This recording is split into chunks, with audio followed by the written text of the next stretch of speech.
Atualmente no catálogo da Netflix, a gente tem The Boys in the Band, que é a nova versão para filme de uma famosa peça americana do Mark Crowley, que ficou famosa na década de 60, sobretudo, pela ousadia de tratar de maneira muito humana, né, muito próxima da realidade, dramas e conflitos da comunidade LGBT nos Estados Unidos daquela época. É uma peça que já foi adaptada para o cinema pelo William Friedkin e agora é dirigida pelo Joe Mantello, que dirigiu a mais recente montagem para o teatro. E o Mantello ele fez algo muito próximo do que o Friedkin fez com o seu filme, que foi trazer para as telas o mesmo elenco da montagem da sua época.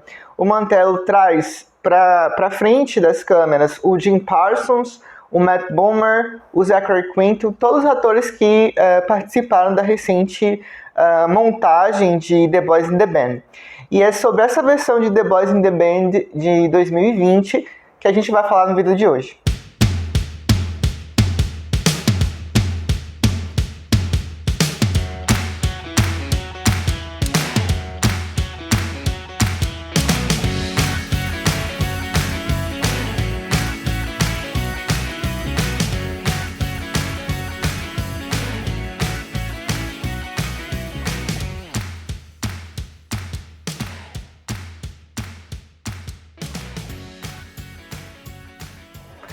Antes de falar especificamente de The Boys in the Band, eu queria pedir para todo mundo que está chegando agora aqui no canal, ou que já está assistindo há um tempo nossos vídeos, mas ainda não é inscrito, para se inscrever.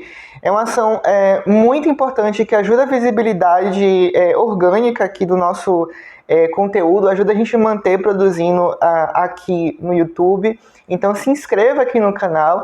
Também é muito importante que você dê likes, compartilhe esse vídeo com outras pessoas, faça comentários, tudo isso ajuda bastante a gente a chegar a pessoas que eventualmente não conhecem o trabalho da gente. Oh, and you, Donald, you think it's just nifty how I've always flitted from Beverly Hills to Rome to Amsterdam? The Boys in the Band, ele tem início quando o Michael, personagem do Jim Parsons, que ficou conhecido do grande público por protagonizar a série The Big Bang Theory, ele organiza no apartamento dele uma festa de aniversário para um dos amigos dele, o Harold, que é o personagem do Zachary Quinto.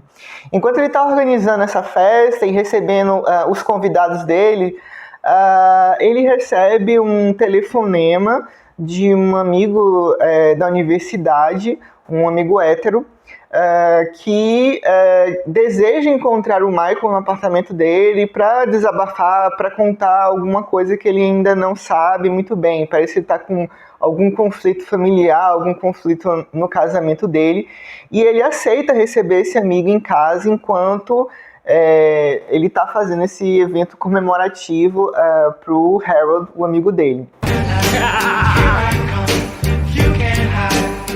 This old college friend of mine is in town, but he's straight, so... Do you really think he doesn't know about you? Essa adaptação de The Boys in the Band, ela toma algumas decisões muito familiares desse tipo de material. Eu penso recentemente, por exemplo, no caso da adaptação da peça do August Wilson, Fences, pelo Denzel Washington, que ficou conhecida pelo título brasileiro de Um Limite Entre Nós. Foi um filme que rendeu a Viola Davis o Oscar de melhor atriz coadjuvante. O The Boys in the Band, ele, como Um Limite Entre Nós, por exemplo, ele mantém aquele caráter do texto típico de uma montagem teatral, né?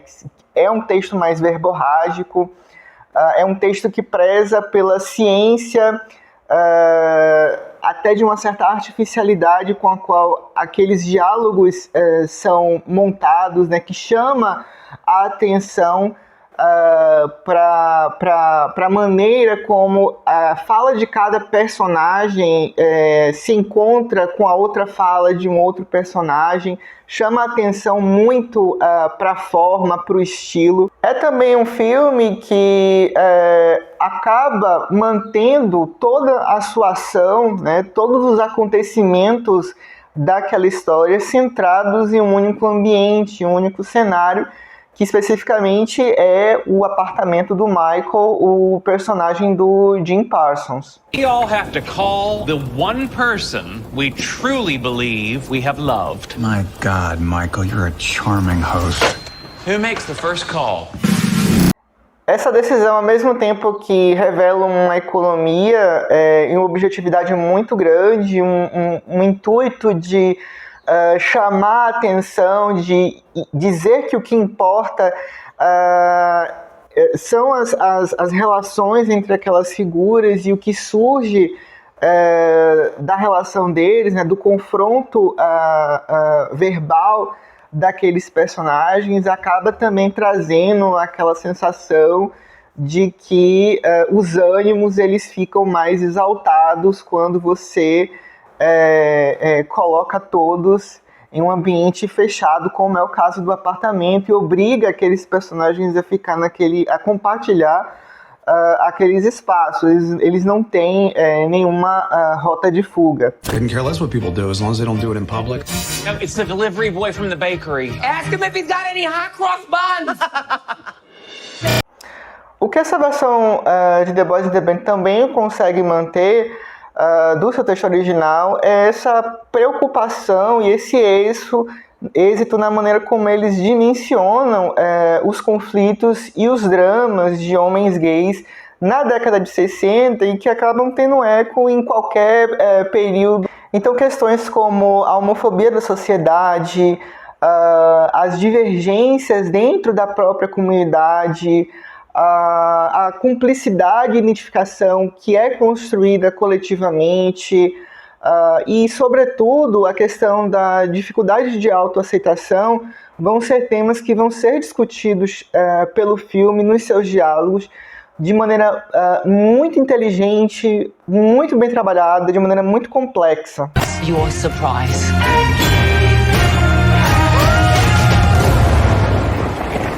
Hey everybody, game time. A vantagem de ter no elenco atores que já vêm da versão teatral de The Boys and the Band é que o que a gente vê em cena são atores que compreendem, que entendem aquele personagem, aquele texto e aquelas relações do avesso. E nisso a gente tem atores que estão muito à vontade em cena, que tem muita química, que tem muita familiaridade com tudo aquilo e ajuda bastante no fluir dessa história. Cabe destacar aqui duas performances em específico. A gente tem o Jim Parsons, que está ótimo como o Michael. Em dado momento de The Boys and the Band, ele se transforma numa figura provocadora, que tira todos os personagens da história de uma zona de conforto, que permite que todos esses personagens eles explodam, eles demonstrem sentimentos e reações que a gente não pensava que eles poderiam ter. Who are you going to call, Alan? You ended the friendship because you couldn't face the truth about yourself. I'm sorry. Isso, se de um lado demonstra uma certa crueldade do Michael, que a gente até então não pensava, não ia supor que ele pudesse demonstrar, porque até então ele era um personagem que se mostrava como uma rede de amparo para todos aqueles amigos dele. Ao mesmo tempo também, lá no finalzinho da história, vai revelar toda a fragilidade do Michael, né? A fragilidade desse personagem. How could Harold be? Happy birthday. You're late. Oh, Michael, you kill me. When he's sober, he's dangerous. When he drinks, he's lethal. Ao mesmo tempo, a gente também tem um ótimo desempenho do Zachary Quinto como Harold, que na história acaba sendo do grupo de amigos aquela figura meio blasé, que tem uma acidez no olhar com a própria vida, e tem também uma objetividade muito clara com relação aos seus desejos, aos seus impulsos, e vai acabar estabelecendo ali com o Michael do Jim Parsons um contraste muito interessante, um duelo muito interessante na tela. I'm the one person you don't warn, Michael. Because you and I are a match. If we could just not hate ourselves so much. É isso, gente. Eu espero que vocês tenham gostado do vídeo. Diz aqui nos comentários o que vocês acharam de The Boys in the Band. Já assistiram essa versão de 2020 que está disponível na Netflix? Assistiram o filme do William Friedkin? Tem alguma relação com a peça? O que vocês acham dessas versões dessa mesma história? Conta aqui nos comentários. E os recados de sempre. Dá like, compartilha esse vídeo com outras pessoas. Se inscreve aqui no canal. E a gente se encontra no próximo vídeo. Tchau!